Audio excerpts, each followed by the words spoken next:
Relief material is pouring into Uttarakhand, but those engaged in its distribution are running into several problems. They are saddled with material the flood affected don't really need, especially things like processed food. Though they also have plenty of dry rations, but taking it to the flood victims is proving to be a big challenge.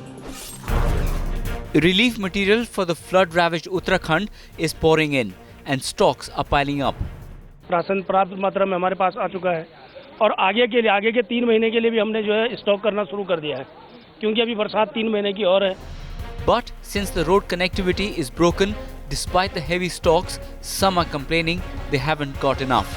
चावल दाल तो आ रहा है लेकिन पर्याप्त मात्रा में नहीं. इस बात से मैं सहमत हूँ कि पर्याप्त मात्रा में नहीं है. बाकी जो सब्जी और ये चीजें हैं तो काफी मेरे को लग रहा है कि काफी दूर से आ रही हैं, तो ये खराब हो चुके हैं, मतलब खाने लायक नहीं है.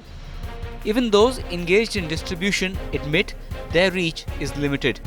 सारा सड़क मार्ग जो टूटा हुआ है और जो सामान आ रहा है, राहत सामग्री आ रही है, वहाँ तक पहुँच नहीं पा रही है और स्थानीय लोगों की मदद से कहते हैं इस सामान को पहुँचाया जा रहा है.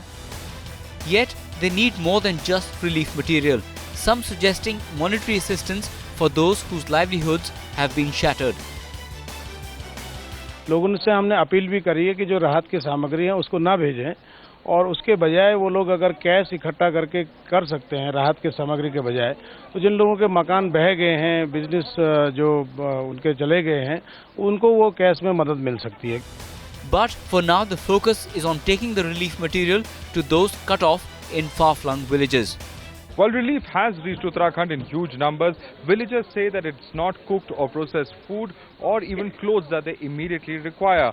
But what is of immediate importance is to build up stocks of dry rations, particularly given that the next 2 to 3 months of monsoons could see similar scenes being repeated once again.